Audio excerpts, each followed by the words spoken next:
dia 16 de maio. São João Nepomuceno, 1393. São João Nepomuceno, santo a quem Deus glorificou até os nossos dias, nasceu na Boêmia, numa pequena cidade chamada Nepomuk, perto de Praga. Os pais, cidadãos honestos, que por muitos anos ficaram privados da bênção de filhos, recorreram a uma oração, fazendo um voto a Nossa Senhora. Deus ouviu-lhes as preces e deu-lhes um filho, ao qual deram o nome de João, isto é, o dom de Deus. Isto é, dom de Deus. Quando o menino tinha idade suficiente, foi admitido como coroinha no convento dos cistercienses. Serviu no altar como acólito era o maior prazer do jovem. Nos estudos revelou tanto talento que alcançou o grau de doutor em teologia e direito canônico. Depois da ordenação sacerdotal, afastou-se por um mês da sociedade para preparar-se devidamente à celebração da primeira missa. O bispo confiou-lhe a igreja de Nossa Senhora na metrópole. Poucos anos depois, foi convidado para fazer parte do cabido e na qualidade de cônego. Desempenhou também o cargo de pregador da Sé, cargo que ocupou até o fim da vida. Como pregador, gozava de fama extraordinária, e entre os seus ouvintes achava-se frequentes vezes Wenceslau, rei da Boêmia e imperador da Alemanha, com toda a família. Admirador que era do eloquente pregador, ofereceu-lhe a diocese de Leitmeritz e outros benefícios riquíssimos. João, porém, preferindo a missão de pregador, não aceitou as ofertas imperiais.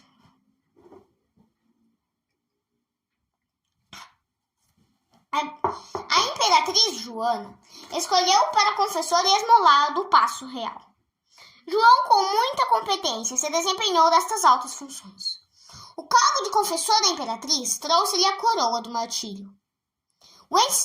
Wenceslau, pelos costumes deparados, o gênio cruel e irascível que o arrastou a praticar muitos crimes, não só desgostou profundamente a esposa, mas tornou-se pedra de escândalo para todos que o conheciam.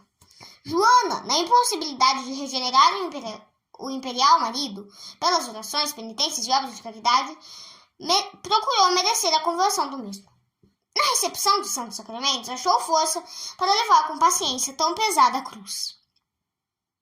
Wenceslau, de maus olhos, observava a piedade da esposa, e vendo-a com frequência procurar o sacramento da penitência, começou a nutrir as mais disparatadas suspeitas. É difícil um depravado acreditar na virtude do próximo. Mau marido facilmente julga mal da esposa, por mais santa que esta seja.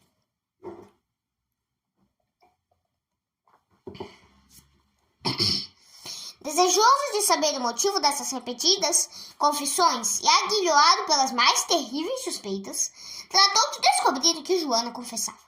Com este intuito, mandou chamar o confessor à sua presença.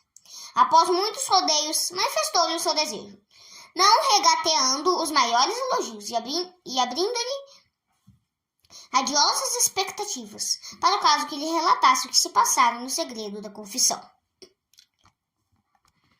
O santo sacerdote, pasmo por ouvir proposta tão ímpia quanto sacrílega, pediu ao rei que não inconsistisse no que a um sacerdote católico era impossível atender. Acrescentou que preferiria 1000 vezes morrer a fazer a mínima revelação do que em confissão ouvira.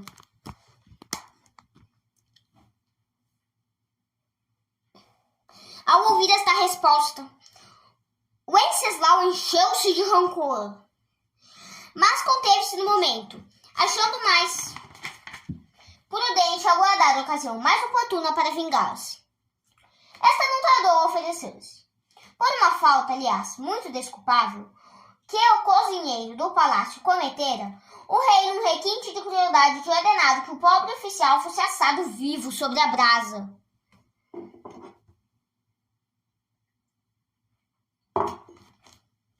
Ninguém havia que se achasse com a coragem de contradizer a Wenceslau,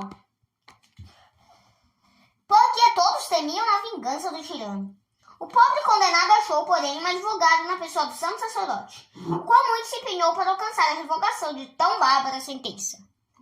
Wenceslau atendeu às instâncias do capelão, mas encolerizou-se de tal modo pelo motivo de este ter tido a ousadia de censurar-lhe os atos, que deu ordem de metê-lo no cárcere e deixar o prisioneiro sem alimento durante um dia. No dia seguinte, mandou o rei dizer-lhe que, se tivesse amor à vida, só poderia salvar, atendendo ao pedido que anteriormente lhe fora feito. A resposta do nobre prisioneiro foi uma formal recusa. Wenceslau novamente tentou, por modo suasório, alcançar o maldoso intento. Fingindo arrependimento, convidou o sacerdote a tomar parte num banquete no dia seguinte. Pediu ainda encarecidamente não deixasse de comparecer, porque sua presença seria para ele o sinal de perdão e esquecimento. João foi. Acabado o banquete, Wenceslau voltou ao assunto e, com mais empenho que antes, insistiu com o santo sacerdote para que fizesse as revelações que desejava ter. João Nepomuceno, porém, não cedeu às indignas insinuações do monarca, o qual as promessas mais lisonjeiras fez seguir horríveis ameaças. De fato, João Nepomuceno foi novamente metido no cárcere e, por ordem superior, esticado sobre o ecúleo. Não satisfeito com essa brutalidade, o rei, com satânico furor, ordenou que o corpo do mártir fosse torturado com tochas ardentes.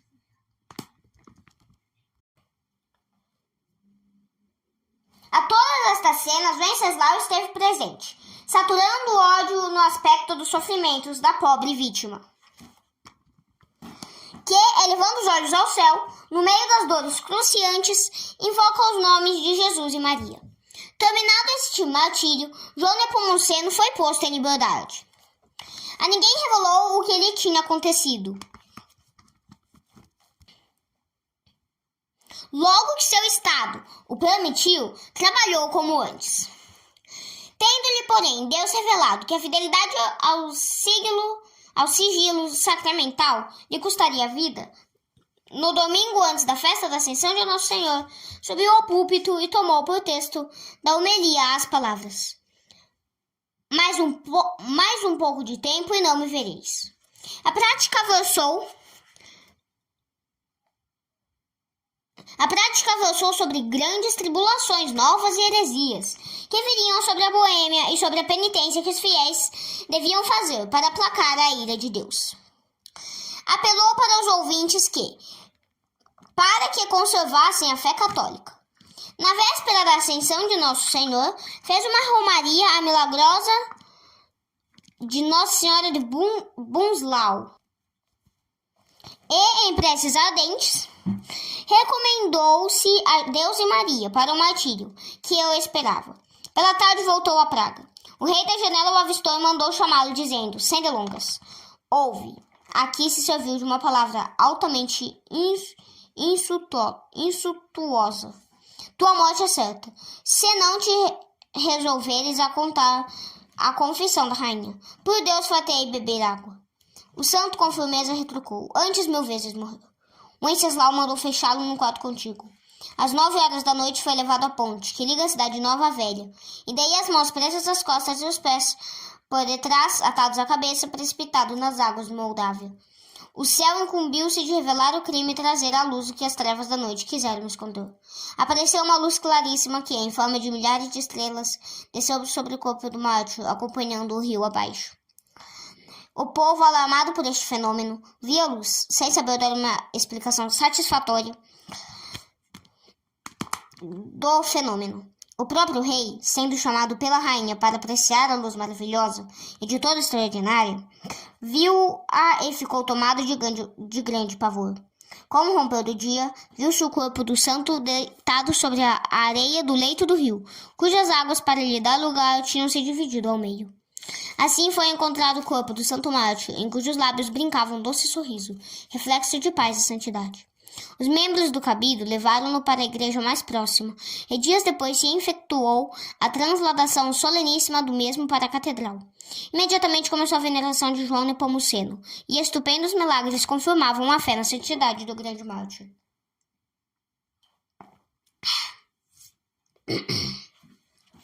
Passados 300 anos, foi aberto o túmulo de São João Nepomuceno.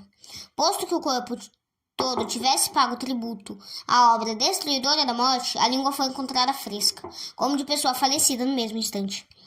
6 anos depois, foi esta relíquia sujeita a exame, perante uma comissão autorizada pela Santa Sé. Deu-se então um fato extraordinário. A língua, até então em estado normal, entumeceu repentinamente a cor escura que antes se apresentava, transformou-se num vermelho bem vivo. A língua de São João Nepomuceno é conservada até hoje, no mesmo estado de frescura. São João Nepomuceno costuma ser invocado por pessoas que veem em perigo sua boa reputação ou que se acham embaraçadas para fazer uma boa confissão.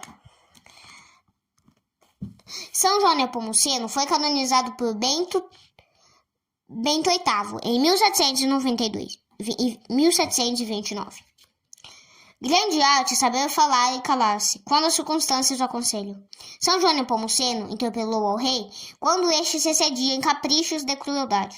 Palavra nenhuma, porém, lhe saiu da boca, quando o tirano se pôs a extorquir confissões que se achavam sob o sigilo sacramental. Muitos pecados seriam evitados se os homens soubessem calar-se, quando a caridade, a justiça e a piedade o exigem, e se tivessem coragem e hombridade para falar, quando as mesmas virtudes o requerem. Maldizer, caluniar, difamar o próximo é pecado e pecado gravíssimo, conforme for a posição social da vítima, ou a matéria que forneceu o assunto. Pecam os pais e superiores que se calam na presença de faltas graves, e os filhos e súbditos cometem.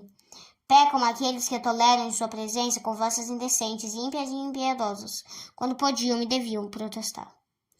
Pecam aqueles que, por vergonha ou de propósito, ocultam pecados graves na confissão. O profeta rei pedia a Deus que lhe pusesse uma sentinela na boca e uma porta nos lábios. Guardemos bem a nossa língua, diz São Crisóstomo. A razão e a prudência sejam a chave da nossa boca, que a abra e a feche quando for necessário. Às vezes é melhor calar-se, como também pode ser mais útil falar, do que quedar-se silencioso.